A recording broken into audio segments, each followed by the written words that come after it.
Hello, Bacha Party. So, students, we are here to study the subject Introduction to Solid Mechanics. This is a subject which is being taught in the fourth semester in the Department of Civil Engineering. Today, we will start the module 1, which is simple stresses and strains. And this is lecture number 1. So let us begin. देखिए,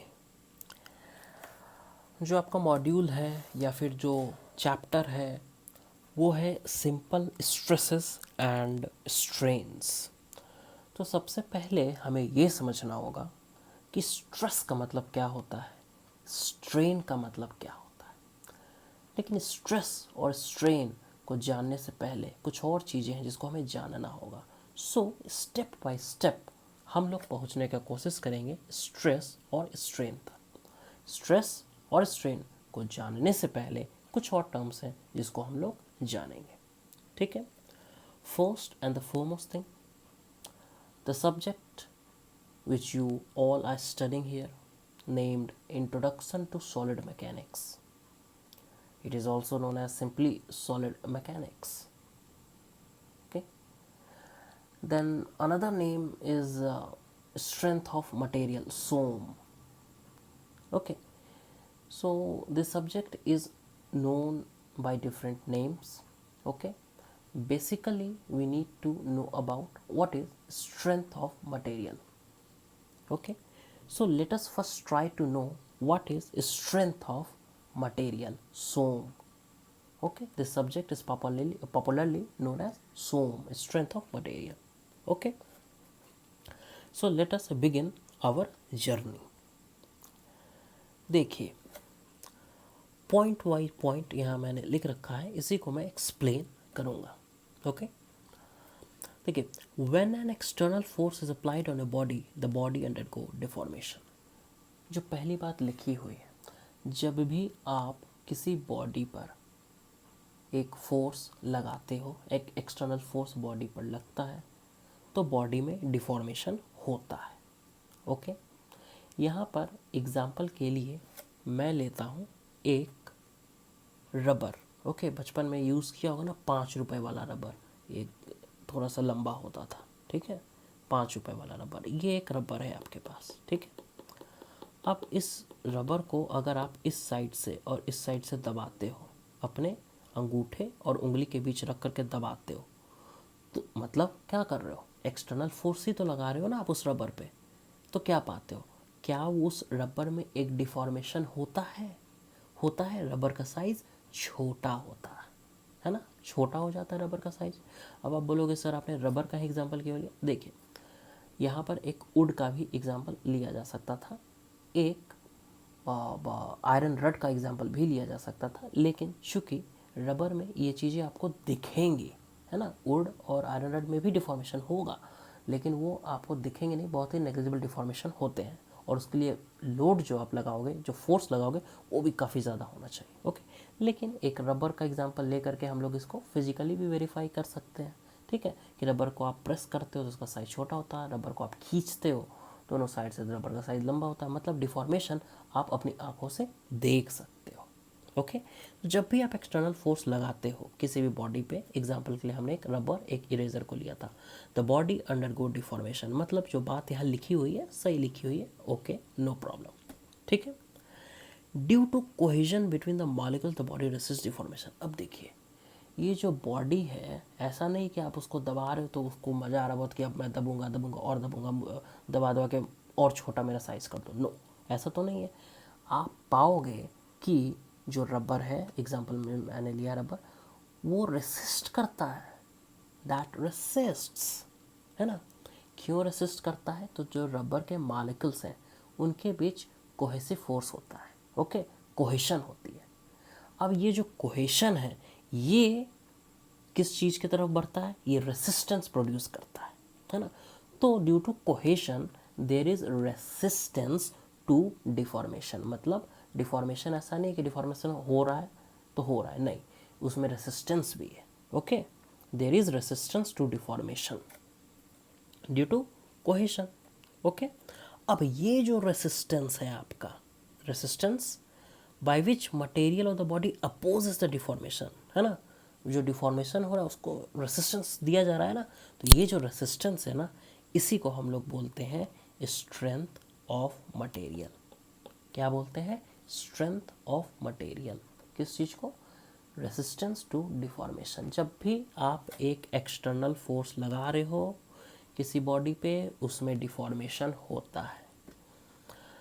अगर deformation होता है तो resistance to deformation भी होता है due to cohesion between the molecules, ठीक है। और रेसिस्टेंस जो हो रहा है उसी को, रेसिस्टेंस टू डिफॉर्मेशन जो हो रहा है उसी को हम लोग स्ट्रेंथ ऑफ मटेरियल बोलते हैं। ओके, तो आई होप कि स्ट्रेंथ ऑफ मटेरियल क्या होता है ये पहली बात आप लोग समझ चुके हो, ठीक है। What is strength of material? 3 सूत्री कार्यक्रम है। पहला, एक एक्सटर्नल लोड लग रहा है जिसके कारण डिफॉर्मेशन आ रहा है बॉडी में। दूसरी बात, जो कोहेशन है उसके कारण बॉडी रेसिस्ट कर रही है डिफॉर्मेशन को। तीसरी बात, जो रेसिस्टेंस है डिफॉर्मेशन, है ना, रेसिस्टेंस टू दी डिफॉर्मेशन है, उसी को हम लोग स्ट्रेंथ ऑफ मटेरियल बोलते हैं। आई होप ये जो बातें बताई गई हैं ये बहुत ही क्लियर है। ओके, अब देखिए आगे थोड़ा हम लोग बढ़ते हैं। यहाँ एक सेंटेंस लिखा है with in a certain limit, और ब्रैकेट में इलास्टिक लिमिट। अरे भाई ये क्या टर्म नया आ गया, ये तो पता ही नहीं है। तो ऐसा करिए, मानिए यहाँ कुछ लिखा ही नहीं है, ठीक है। इस टर्म पे हम लोग आएंगे, जरूर आएंगे। अभी मानिए कि लिखा ही नहीं है, ठीक है। अभी बस इतना ही पढ़िए, with in a certain limit the resistance offered by the material is proportional to the deformation brought out on the material by the external force। अरे बाप रे बाप, ये क्या लिख दिया भैया, देखिए क्या लिख दिया। अगर एक सर्टेन लिमिट के अंदर की बात करें, ठीक है, फोर्स लग रहा है, फोर्स के कारण डिफॉर्मेशन हो रहा है, ठीक है। तो ये डिफॉर्मेशन अगर एक सर्टेन लिमिट तक हो रहा है, इसका मतलब है कि फोर्स एक सर्टेन लिमिट तक लग रहा है, ठीक है। तो resistance offered by the material, जो रेसिस्टेंस ऑफर किया जा रहा है ना मटेरियल के साथ, अभी भी हमने देखा ना कि रेसिस्टेंस ऑफर हो रहा है, ये जो रेसिस्टेंस ऑफर किया जा रहा है मटेरियल के द्वारा is proportional to the deformation. अच्छा, मतलब क्या हुआ, जो रेसिस्टेंस दिया जा रहा है मटेरियल के द्वारा that will be proportional to deformation. मतलब जितना ज़्यादा डिफॉर्मेशन उतना ज़्यादा रेसिस्टेंस, ठीक है। कब तक? एक सर्टेन लिमिट के अंदर, जिसको हम लोग इलास्टिक लिमिट बोलते हैं। इस पे हम लोग डिटेल थोड़ा सा और आगे पढ़ेंगे, तब आपको ये चीज़ें और बढ़िया से समझ में आएगी, ठीक है। Also within this limit, कौन सा लिमिट? इलास्टिक लिमिट है। The resistance is equal to the external force. जो रेसिस्टेंस हो रहा है that is equal to the external force. मतलब उस लिमिट में ही अगर बात करें तो जो एक्सटर्नल फोर्स आप लगा रहे थे, रेसिस्टेंस की वैल्यू भी उतनी ही होगी, ठीक है। ओके, ये जो लाइन है पहला, और ये जो दूसरा और तीसरा भी देख लीजिए। Beyond the elastic stage, elastic stage के बाहर चले गए, the resistance offered by the material is less than the applied load. In such case deformation continues until failure take place. देखिए, तो ये जो तीनों पॉइंट है ना, ये जो 3 पॉइंट है ना, इस पर हम लोग वापस आएंगे, ठीक है। अभी कुछ टर्म्स वगैरह है जो आप जानेंगे, ठीक है। उनको जब मैं बता दूंगा तो ये चीज़ें आपको और बेहतर ढंग से समझ में आएगी, और इस पर हम लोग वापस से आएंगे। Okay, let us now see stress. देखिए, the force of resistance per unit area offered by a body against deformation is known as stress. देखिए, स्ट्रेस है क्या? एक फोर्स लग रहा था, ओके, फोर्स के कारण डिफॉर्मेशन हो रही थी। डिफॉर्मेशन जब हो रहा है तो फिर एक रेसिस्टेंस ऑफर किया जा रहा था उस बॉडी के द्वारा, ठीक है।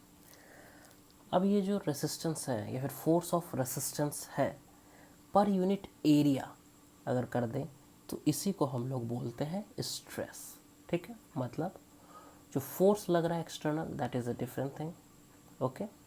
जो उसके कारण इंड्यूस हो रहा है resistance, that is a different thing, ठीक है। अब ये जो रेसिस्टेंस इंड्यूस हो रहा है या फिर फोर्स ऑफ रेसिस्टेंस जो इंड्यूस हो रहा है, अगर इसको मैं डिवाइड कर दूँ एरिया के साथ, ठीक है, तो ये जो एक टर्म बनकर आएगा that is called stress. Okay, मतलब जो फोर्स ऑफ रेसिस्टेंस है पर unit area that is called stress. Okay, तो स्ट्रेस आप लोग को समझना बड़ा ही इंपॉर्टेंट है, ठीक है, आप समझ रहे हो। Okay, what is stress? External force लग रहा है जिसके कारण डिफॉर्मेशन हो रही है, डिफॉर्मेशन के कारण there is resistance in the body and this force of resistance per unit area is called stress. Okay, simple, ठीक है। अब जो एक्सटर्नल फोर्स एक्ट कर रहा है ना बॉडी पे, उसको हम लोग या तो फोर्स ही बोलते हैं, है ना, या फिर लोड बोलते हैं। ओके, तो जब भी क्वेश्चन में आपको लोड मिले, है ना, तो समझ जाइए लोड का मतलब क्या है कि जो एक्सटर्नल फोर्स की बात हो रही है उस पर हम लोग अपनी निगाहों को डालेंगे, ठीक है। अब देखिए, the load is applied on the body while the stress is induced in the material of the body. बहुत ही इंपॉर्टेंट चीज़, ठीक है, जो आपके कंसेप्ट को स्ट्रांग बनाएगा, बड़ा इंपॉर्टेंट है। लोड और स्ट्रेस दोनों के बीच क्या difference?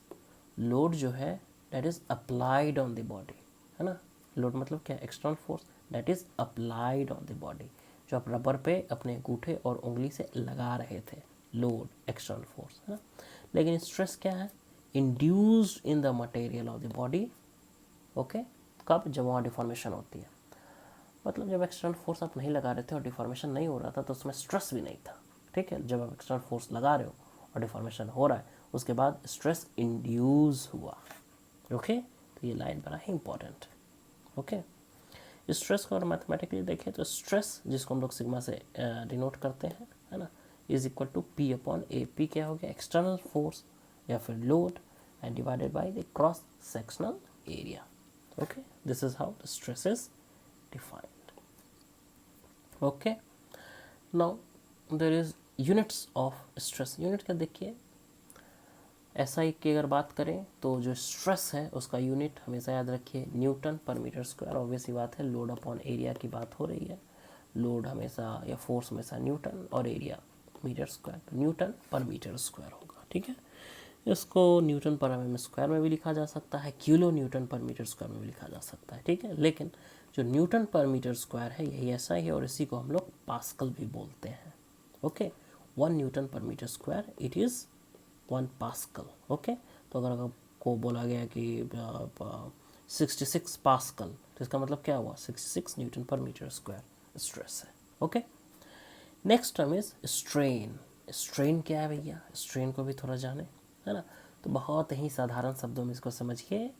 When a body is subjected to some external force, जब एक्सटर्नल फोर्स लग रहा है, मतलब अभी इससे पहले भी तो यही पढ़ रहे हैं कि लग रहा था, हाँ, तो कोई नया चीज़ नहीं पढ़ रहा है, एक्सटर्नल फोर्स लग रहा है किसी बॉडी पे। Okay, there is some change in dimension of the body. Obvious सी बात है, ये भी हमने पढ़ रखा है कि there is some change in the dimension. तो रबरबा को पकड़ के दबाए थे तो रबरबा का साइज छोटा हुआ था ना जी, उसी की बात बोल रहा है। डायमेंशन मतलब क्या? वही लेंथ ब्रेथ हाइट, ठीक है। तो अभी यहाँ हम लोग लेंथ की बात कर रहे हैं रबर के केस में, ठीक है। तो उसका डायमेंशन में बदलाव आया, हाँ आया। तो स्ट्रेन कहाँ है इसमें? तो देखिए स्ट्रेन कहाँ है इसमें? द रेशियो ऑफ, अब आप रेशियो ले लीजिए, change in dimension of the body of the change in dimension of the body to the original dimension, इसी को तो स्ट्रेन बोलते हैं। स्ट्रेन मतलब क्या? देखिए यहाँ मैं इसको समझाता हूँ।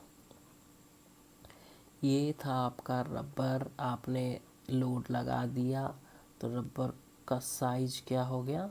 ये हो गया, ठीक है। अब रबर का साइज ये हो गया, तो पहले मान लीजिए कि रबर का साइज आपका था 3 सेंटीमीटर, अब घट के हो गया 2 सेंटीमीटर। तो स्ट्रेन जिसको हम लोग ई से डिनोट करते हैं वो क्या बोलता है? Change in dimension divided by original dimension. तो चेंज कितना हुआ भाई डायमेंशन में? तो चेंज जो हुआ डायमेंशन में वो हुआ कितना? 3 माइनस 2, 1 सेंटीमीटर डिवाइडेड बाई जो ओरिजिनल लेंथ था कितना? 3 सेंटीमीटर, सेंटीमीटर कट गया तो 1/3 मतलब 0.33। तो ये हो गया आपका स्ट्रेन। एक चीज़ में क्या नोट किए? स्ट्रेस का unit Newton per metre square, लेकिन स्ट्रेन का यूनिट आग तरह के कोई यूनिट नहीं है, ठीक है, इट इज़ यूनिटलेस। क्लियर? तो आप अब स्ट्रेन के बारे में भी जानकारी रखते हैं। ठीक है, तो स्ट्रेस क्या है आप जानते हैं, उसका यूनिट क्या है आप जानते हैं, स्ट्रेन क्या है ये भी अब आप समझते हैं, है ना, और स्ट्रेन का यूनिट क्या है ये भी आप अच्छी तरीके से जानते हैं, इट इज़ यूनिटलेस। ठीक है, अब देखिए यहाँ इसके नीचे कुछ टर्म्स हैं, इसको मैं कह सकता हूँ टाइप्स ऑफ स्ट्रेन्स। ठीक है, तो देखिए टाइप्स ऑफ स्ट्रेन्स को जानने से पहले हम लोग टाइप्स ऑफ स्ट्रेसेस समझेंगे। ठीक है, टाइप्स ऑफ स्ट्रेसेस को समझेंगे तो टाइप्स ऑफ स्ट्रेन बहुत आसानी से समझ में आ जाएगा। ठीक है, तो पहले हम लोग देख लेते हैं what are different types of stresses. Okay, देखिए जो आपका स्ट्रेस है ना, that can be normal stress और शियर स्ट्रेस। पहली बात मतलब क्या हुआ, मतलब ये हुआ स्ट्रेस मतलब नॉर्मल स्ट्रेस या फिर शियर स्ट्रेस। ठीक है, स्ट्रेस बोले तो it can be normal stress, it can be shear stress. ठीक है, टाइप्स ऑफ स्ट्रेसेस की बात मैं कर रहा हूँ, तो stress there are two types, normal stress and shear stress. अब मुद्दे की बात ये है कि भैया कि नॉर्मल स्ट्रेस क्या होता है और शियर स्ट्रेस क्या होता है, तो let us see what is normal stress and what is shear stress. देखिए जो आपका नॉर्मल स्ट्रेस है, okay, it is stress which acts in the direction perpendicular to the area, it is represented by sigma. Okay, normal stress का मतलब क्या है, एक ही चीज़ ध्यान देने लायक, डायरेक्शन क्या है, परपेंडिकुलर टू द एरिया, जो भी एरिया है ना उसके परपेंडिकुलर ये एक्ट कर रहा है, जिस एरिया की बात करें ना उस एरिया के परपेंडिकुलर एक्ट कर रहा है, that is what is called normal stress. Obviously normal का मतलब है क्या होता है, परपेंडिकुलर, तो परपेंडिकुलर टू द एरिया पे अगर एक्ट करे तो उसको हम बोल देंगे नॉर्मल स्ट्रेस। अब ये देखिए कि नॉर्मल स्ट्रेस खुद ही में दो पार्ट में है।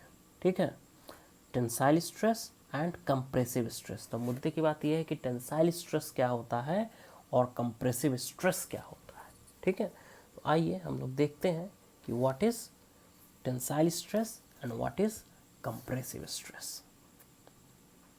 Late us first see tensile stress. देखिए रबर का एग्जांपल हमने लिया था, ठीक है, उस पर लोड लगा दिया था, कोई भी एक मटेरियल है यहाँ उस पर हम लोग लोड लगा दिए। ठीक है, अब देखिए ध्यान से थोड़ा, the stress induced in the body, अब देखिए इसमें एक्सटर्नल लोड लग रहा है ना, तो डिफॉर्मेशन होगा ना, होगा डिफॉर्मेशन होगा तो रेसिस्टेंस भी प्रोड्यूस होगा, रेसिस्टेंस पर यूनिट एरिया को क्या बोलते हैं, स्ट्रेस। मतलब अगर लोड लग रहा है तो डिफॉर्मेशन होगा और उसके कारण स्ट्रेस प्रोड्यूस होगा इस बॉडी में। ठीक है, स्ट्रेस प्रोड्यूस होगा। Okay, the stress induced in a body, है ना, कब द स्ट्रेस इंड्यूस तो हो रहा है कब, when subjected to two equal and opposite pulls, two equal and opposite pulls. ठीक है, दोनों इक्वल एंड अपोजिट पुल्स हैं, उसके कारण as a result of which there is an increase in the length is known as tensile stress. अच्छा, तो tensile stress क्या है भैया, टेंसाइल स्ट्रेस है कि दो इक्वल एंड अपोजिट लोड लगा दीजिए। ठीक है, और इस लोड लगाने के कारण ये जो बॉडी है इसके लेंथ में इंक्रीमेंट होगा, इसका लेंथ बढ़ जाएगा। रबरवा को ऐसे खींचिएगा जिससे उसका लेंथ बढ़ेगा कि नहीं बढ़ेगा, लमड़ जाएगा ना, वही चीज़ है। ठीक है, तो ये इसका लेंथ इंक्रीज हो जाएगा। ठीक है, इस कंडीशन में जो स्ट्रेस इंड्यूस होगा उसको हम लोग बोलेंगे टेंसाइल स्ट्रेस। ठीक है, तो टेंसाइल स्ट्रेस का क्या कंडीशन है भैया, टेंसाइल स्ट्रेस हम कब बोलेंगे, उस समय बोलेंगे जब two equal and opposite pulls, खींचा जा रहा है दोनों साइड से, पुल्स, ठीक है, लगा दिया आपने, और इस पुल के कारण जो मटेरियल है आपका उसका लेंथ में इंक्रीमेंट हो रहा है। ठीक है, अगर ऐसा कंडीशन बनता है तो हम लोग जो स्ट्रेस प्रोड्यूस होगा उसको बोलेंगे टेंसाइल स्ट्रेस। बड़ा ही साधारण भाषा में बता दिया गया है। ठीक है, फिर से एक बार, two equal and opposite pulls किसी मटेरियल पे लगा दीजिए और उसके कारण there will be increase in the length of the material. अगर ऐसा संयोग बन रहा है, ऐसा कंडीशन बन रहा है, तो हम लोग बोलेंगे कि जो स्ट्रेस प्रोड्यूस हो रहा है मटेरियल में एक्सटर्नल फोर्स के कारण, वो स्ट्रेस है टेंसाइल स्ट्रेस। ओके ओके, तो देखिए यहाँ पे हमने लिख दिया कि पी का मतलब क्या है, तो पी का मतलब है पुल, है ना, और यहाँ पर हमने माना कि क्रॉस सेक्शनल एरिया, मतलब ये इसको अगर मैं 3D में बना दूँ तो कुछ इस तरह बनेगा ना जी, तो ये जो क्रॉस सेक्शनल एरिया है इसी की मैं बात कर रहा हूँ। ठीक है, क्रॉस सेक्शनल एरिया ये, ठीक है, क्रॉस सेक्शनल मतलब इधर से आप देखोगे जो आपको दिखेगा वो क्रॉस सेक्शनल एरिया ये। ठीक है, यह देखिए जो क्रॉस सेक्शनल एरिया उसके नॉर्मल लोड लग रहा है कि नहीं लग रहा है, नॉर्मल परपेंडिकुलर है ना, तो नॉर्मल तो है ही है, साथ ही साथ टेंसाइल भी है। ठीक है, एल इसकी हम लोग ओरिजिनल लेंथ मान लिए हैं, डी एल मानिए कि इंक्रीमेंट कितना हुआ, तो पहले इतना था अब इतना बढ़ गया, डी एल है ये। ठीक है, तो जितना इंक्रीज हुआ, increase in the length due to pull acting in the body, वो हमने डी एल मान लिया है। Stress induce in the body को हमने सिग्मा मान लिया है, और स्ट्रेन ई से हमने डिनोट कर दिया है। ठीक है, ओके। अब देखिए, जब यहाँ लोड लगाया जा रहा था तो हमने एक सेक्शन को काट लिया मतलब ऐसा नहीं काट के अलग कर दिया, वहाँ पर हम अपने आप अपना एकाग्रता को रखेंगे। ठीक है, वहाँ पे हम लोग कॉन्सेंट्रेट करेंगे इस सेक्शन पे। ठीक है, अब देखिए इस सेक्शन पे क्या हो रहा है, इस सेक्शन पे एक लोड पी इधर लग रहा है जो यहाँ हमें दिख रहा है। ठीक है, लोड लग रहा है। अब यहाँ क्या लग रहा है, वो देखिए रेसिस्टिंग फोर्स, इस सेक्शन को अगर थोड़ा सा अलग करके देखें तो रेसिस्टिंग फोर्स इधर एक्ट कर रहा है। ठीक है, पूरे क्रॉस सेक्शन पे resisting force will be acting, okay, जिसको हम लोग आर से डिनोट कर रहे हैं। सेम कंडीशन यहाँ होगा कि पी लोड यहाँ लग रहा है तो रेसिस्टिंग फोर्स आर वहाँ दिखेगा आपको। ठीक है, किसी भी से ऐसा नहीं कि ये सेक्शन अगर मैं यहाँ से सेक्शन काटूँ वहाँ भी वही चीज़, यहाँ भी सेक्शन काटूँ वही चीज़, यहाँ भी सेक्शन काटूँ वही चीज़ आपको दिखेगा। ठीक है, तो अब देखिए टेंसाइल स्ट्रेस को कैसे मैं लिख सकता हूँ मैथमेटिकली, सिग्मा से मैं मानिए कि इसको डिनोट कर दिया, okay, it's equal to resisting force, एक फोर्स लग रहा है external force, but we are talking about resisting force, लेकिन जो रेसिस्टिंग फोर्स है that will be equal to external force जो लोड लग रहा है। ओके, इलास्टिक लिमिट के अंदर यही होता है। ठीक है, तो resisting force R divided by cross sectional area, this is tensile stress, that means P upon A। ठीक है, उसी को यहाँ लिख दिया गया है। और टेंसाइल स्ट्रेन क्या होता है, एक नया टर्म आ गया टेंसाइल स्ट्रेन। तो भैया जो स्ट्रेस है अगर वो टेंसाइल स्ट्रेस है तो जो स्ट्रेन है वो टेंसाइल स्ट्रेन हो जाएगा, सिंपल सी बात है। छोटकू ई से इसको डिनोट करते हैं, increase in length by original length, increase कितना हुआ था, डी एल हुआ था, ओरिजिनल क्या था, एल। तो स्ट्रेस और strain, tensile stress and tensile strain दोनों आप समझ गए हो। ठीक है, स्ट्रेस के टाइप्स की बात कर रहे थे हम लोग, तो हमें पता है कि normal stress and shear stress. जब नॉर्मल की बात की है तो हम बताया कि भैया कि नॉर्मल में एक टेंसाइल स्ट्रेस होता है, कंप्रेसिव स्ट्रेस होता है। तो पहले हम बोले कि भैया टेंसाइल स्ट्रेस को देख लीजिए। ठीक है, जब टेंसाइल स्ट्रेस को देख रहे थे उसके साथ ही साथ हमने टेंसाइल स्ट्रेन को भी देख लिया। क्यों देख लिया, क्योंकि ऊपर हमने छोड़ दिया था। देखिए वापस आते हैं हम लोग, ये देखिए जब स्ट्रेन हम लोग पढ़ रहे थे तो मैंने बोला ना इन पर मैं आऊँगा। ठीक है, तो ये देखिए मैंने वहीं पर आपको बता दिया, तो टेंसाइल स्ट्रेन का कॉन्सेप्ट क्लियर हो गया। देखिए अब इसको डेफिनेशन भी देख लीजिए, if there is some increase in the length of a body due to external force, ठीक है, then the ratio of increase of length to the original length is known as tensile strain. वहाँ पे हमने यही चीज़ बताया है, मतलब ये भी यहाँ कंप्लीट हो गया। ठीक है, चलिए tensile stress and tensile strain ये दोनों आप लोग समझ चुके हैं। ओके, लेट अस नाउ सी कंप्रेसिव स्ट्रेस। ये कंप्रेसिव स्ट्रेस क्या है, देखिए जो आपका कंप्रेसिव स्ट्रेस है, अब आप टेंसाइल समझ गए हैं तो बहुत हद तक कंप्रेसिव भी समझ गए होंगे। वहाँ क्या था, पुल था, यहाँ क्या है, पुश, दोनों साइड से ढकेल रहे, मतलब पहले केस में क्या कर रहे थे, रबर को तीर रहे थे, है ना, दोनों अंगूठा और दोनों उंगली का इस्तेमाल करते हुए तीर रहे थे। अभी का केस क्या है, तीर नहीं रहे, एक अंगूठा एक उंगली का इस्तेमाल करके दबा रहे हैं, है ना, जिससे उसका साइज कम हो जाएगा। वही चीज़ यहाँ लिखा है। देखिए अब दबाएंगे, एक्सटर्नल फोर्स लगाएंगे तो ऑब्वियस सी बात है कि डिफॉर्मेशन होगा तो स्ट्रेस इंड्यूस होगा। तो वही चीज़ लिख रहे हैं यहाँ, the stress induced in a body when subjected to two equal and opposite pushes, as a result of which there is decrease in the length of the body। ठीक है, क्या हो रहा है, डिक्रीज, इसी को हम लोग बोलते हैं कंप्रेसिव स्ट्रेस। क्या है कंप्रेसिव स्ट्रेस, दो एक्सटर्नल पुशेस लग रहे हैं, देख लीजिए। ठीक है, इसके कारण लेंथ में डिक्रीमेंट हो रहा है, डिक्रीज हो रही है लेंथ। ऐसा कंडीशन, ऐसा संयोग अगर बनता है तो जो स्ट्रेस प्रोड्यूस हो रहा है बॉडी में उसको हम लोग बोलेंगे कंप्रेसिव स्ट्रेस। ठीक है,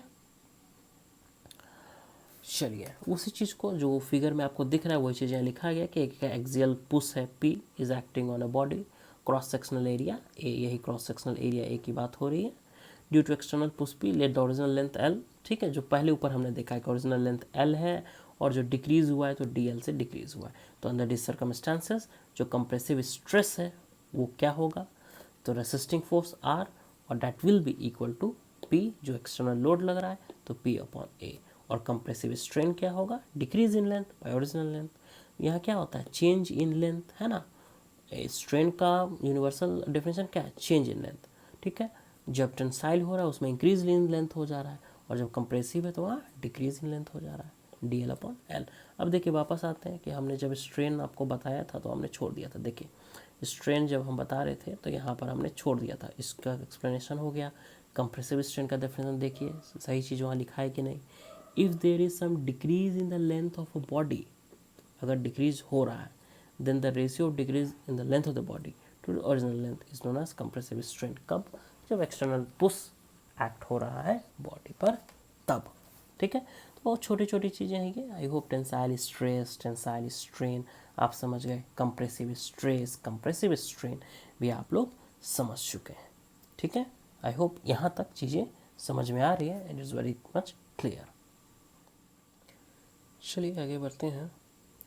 लेट अस नाउ सी शियर स्ट्रेस। देखिए शियर स्ट्रेस क्या है, कहाँ हमने शुरुआत किया था, हम पढ़ रहे थे टाइप्स ऑफ स्ट्रेसेस, है ना। और टाइप्स ऑफ स्ट्रेसेस जब पढ़ रहे थे तो हमने बताया कि there are two types stresses, normal stress and shear stress. Normal stress के बारे में जब हमने आगे विश्लेषण किया तो हमने पाया there are two types of normal stresses, tensile stress and compressive stress. Okay, खत्म नॉर्मल स्ट्रेस, बचता है कौन, शियर स्ट्रेस। तो आइए अब शियर स्ट्रेस को देखते हैं। देखिए शियर का मतलब क्या है ना, और कैसे एक स्ट्रेस प्रोड्यूस होता है। अगर आपको बहुत ही फंडामेंटल लेवल पे इसको समझना है तो इसका एग्जांपल है कि आप अपना हाथ अपने टेबल पे रखते हैं, ठीक है, और अपने हाथ को आगे बढ़ाने की कोशिश करते हैं, ठीक है। आपने अपना हाथ अपने टेबल पे रखा और आगे बढ़ाने की कोशिश कर रहे हैं, ठीक है, और हाथ को दबा के भी रख रहे हैं, और हाथ का मूवमेंट आगे की ओर नहीं हो रहा है, ठीक है। आप कोशिश कर रहे हो आगे बढ़ाने की, लेकिन चूंकि आप दबाव दे रहे हो टेबल के ऊपर तो मूवमेंट आगे नहीं हो रहा है। इस कंडीशन में अगर आप मेरी बातों को समझ पा रहे हो तो आप देखोगे कि आप एक शियर स्ट्रेस लगा रहे हो, सॉरी शियर स्ट्रेस प्रोड्यूस कर रहे हो। शियर स्ट्रेस एक इंड्यूस हो रहा है टेबल में, ठीक है। ओके, आप तो एक्सटर्नल फोर्स लगा रहे हो, है ना, लेकिन एक शियर स्ट्रेस इंड्यूस हो रहा है कहाँ, इस टेबल में। अगर आप मेरी बात को समझ पाए तो ठीक है, अगर ना भी समझ पाए हैं जो मैं बताने की कोशिश कर रहा हूँ, नो प्रॉब्लम। आइए यहाँ देखते हैं, यहाँ समझते हैं। देखिए the stress induced in a body when subjected to two equal and opposite forces which are acting tangentially across the resisting section as a result of which, देखिए हमेशा टेंसाइल और कंप्रेसिव में हमने देखा था कि क्या हो रहा है और उसके साथ प्लस उसके कारण क्या हो रहा है ना। वो ये चीज़ यहाँ भी है, क्या हो रहा है हमने बता दिया, उसके कारण क्या हो रहा है। as a result of which body tends to shear off across that section is known as shear stress। क्या है shear stress, और it is represented by tau, ठीक है, टाउ से इसको रिप्रेजेंट करते हैं। देखिए इस बॉडी को देखिए, यहाँ पर एक मान लीजिए वुडन ब्लॉक है, ठीक है, एक वुडन ब्लॉक है, या फिर और बढ़िया तरीके से आपको समझना है तो मान लीजिए एक रबर का ब्लॉक है, इरेजर जो है ना उसको मानिए एक बड़ा सा इरेजर हमने बनाया, उसी का एक ब्लॉक है, ठीक है, जिसका लेंथ हमने L दिया हुआ है, ओके। और इसमें 4 points A B C D आपको दिख रहे हैं। इसकी हाइट स्मॉल h दी हुई है। इसका विथ कितना है, विथ का मतलब अगर मैं इसकी बात करूं, है ना, ये समझ में आ रहा है ना, तो ये कितना है, ये कितना है, ये कितना है, तो इसको हमने मान लिया है यूनिटी 1, ठीक है, यूनिटी, ओके। अब ये कंडीशन में देखिए इसमें क्या है भैया, two equal and opposite forces tangentially, कोई भी एक सेक्शन है तो क्या हो रहा है, two equal and opposite forces. देखिए P और P लोड है, एक इस डायरेक्शन में एक इस डायरेक्शन में अपोजिट है, ठीक है, तो ये दो फोर्सेस लग रहे हैं, ठीक है, tangentially across the resisting section. जो भी सेक्शन रेजिस्ट कर रहा है उसके टेंजेंशियली लग रहा है, एक्ट कर रहा है, ठीक है। मान लीजिए एक्स डायरेक्शन की हम लोग बात करें तो टेंजेंशियल डायरेक्शन में ये दोनों फोर्स एक्ट कर रहे हैं, ठीक है। अब देखिए, मान लीजिए कि इसको हमने टेबल पे रखा हुआ है, ठीक है, और ऊपर से एक फोर्स लगा रहा है, तो ऑब्वियसली नीचे से एक फोर्स लग रहा है, ठीक है। अब ये जो फोर्स ऊपर से हम लोग लगा रहे हैं ना, ये वाली फोर्स, तो देखिए क्या होगा। अगर ये रबर का एक ब्लॉक है तो क्या आपको नहीं लगता है कि ये अगर ओरिजिनल शेप था इसका तो शेप में बदलाव आएगा। ये देखिए, ये शेप अब इसका बन जाएगा, ठीक है। ये वाला पकड़ा हुआ पार्ट है, ये पार्ट में कोई मूवमेंट नहीं है, ठीक है। ओके, ये पकड़ा हुआ पार्ट है, ठीक है, कोई मूवमेंट नहीं है ना, टेबल से अगर बात करें तो। और ऊपर वाला देखिए, यहाँ डीएल, यहाँ भी डीएल, ठीक है। देयर इज, क्या हो रहा है, ये डी पॉइंट D1 पॉइंट पे आ गया, ये सी पॉइंट C1 पॉइंट पे आ गया, ठीक है। तो ये शियर स्ट्रेस को अगर हम डिफाइन करना चाहें तो shear stress is simply defined as shear resistance, ठीक है, पहले से ही पढ़ते आ रहे हैं, डिवाइडेड बाय शियर एरिया। तो शियर रेसिस्टेंस आर या फिर एक्सटर्नल लोड जो लग रहा है P डिवाइडेड बाय एरिया। तो देखिए एरिया कौन सा है, यही एरिया है ना जी, यही एरिया पे तो फोर्स लग रहा है ना, इसी एरिया पे ना, या फिर इसको आप ऐसे समझना चाहें तो यही है ना एरिया जिस पर फोर्स लग रहा था P है। तो ये कितना है एरिया, लेंथ इसकी कितनी है L, और विथ कितना है यूनिट, तो L इंटू 1, वही चीज़ यहाँ लिखा हुआ है। तो shear stress is equal to P upon L। Okay, clear. Shear stress यहाँ इस तरह डिफाइन हुआ। अब देखिए एक बात यहाँ नोट करने लायक है कि शियर स्ट्रेस जो है is tangential to the area over which it acts. Shear stress हमेशा क्या है, tangential to the area over which it acts. जिस एरिया पे भी वो एक्ट कर रहा है ना, वह क्या है, टेंजेंशियल है, ठीक है, शियर स्ट्रेस। ओके, मैं कोशिश करता हूँ आपको एक इसको दिखाने की कोशिश मैं करता हूँ, ठीक है, लेट मी ट्राई। ओके, देखिए अब शियर स्ट्रेन क्या है, जिसको हम लोग फाई से डिनोट करते हैं। कैसे, हम ई से डिनोट कर रहे थे ना स्ट्रेन को, टेंजेंशियल स्ट्रेन को, है ना, और कंप्रेसिव स्ट्रेन को, या फिर सिंपली कहें तो नॉर्मल स्ट्रेन को ई से, लेकिन शियर स्ट्रेन को हम लोग फाई से डिनोट करते हैं। और ये क्या होता है, देखिए यहाँ पर ये फाई दिख रहा है ना। सो ट्रांसवर्सल डिस्प्लेसमेंट जो डी से D1 पॉइंट है, ट्रांसवर्सल डिस्प्लेसमेंट जो हुई है दैट इज DL, है ना, जो यहाँ वही है। तो ये जो डिस्प्लेसमेंट है DL, okay, divided by distance AD, मतलब ये हाइट जो है कितना है भाई, H। Okay, so shear strain is equal to phi is equal to D1 by AD। Okay, AD that is equal to DL upon H। तो shear strain कुछ इस तरह से डिफाइन होता है, ठीक है। शियर स्ट्रेन इस तरह से डिफाइन हो गया, okay, clear. And shear stress भी डिफाइन हो गया हमारा, ओके। तो आप समझ चुके हो कि shear stress and shear strain क्या होता है। तो इसके साथ ही जो मैंने छोड़ा था ऊपर, टेंसाइल स्ट्रेन क्लियर है, कंप्रेसिव स्ट्रेन क्लियर है। शियर स्ट्रेन क्या है, तो strain produce by shear stress, ठीक है, तो वो हो गया शियर स्ट्रेन। एक टर्म इसमें और है, वॉल्यूमेट्रिक स्ट्रेन क्या है, the ratio of change in volume. अगर मानिए कि ऐसा कोई लोड लग रहा है जिसके कारण वॉल्यूम में बदलाव आ रहा है किसी मटेरियल के, तो जितना भी चेंज इन वॉल्यूम आया divided by original volume, that will be called as volumetric strain. Okay, चलिए, तो ऊपर की चीज़ें भी क्लियर हो गई हैं, ओके। और यहाँ आपका शियर स्ट्रेस क्लियर हो गया। मैं एक छोटा सा कोशिश करता हूँ एक वीडियो बनाकर आपको बताने की शियर स्ट्रेस के बारे में, ओके। आई होप यहाँ तक चीज़ें क्लियर है।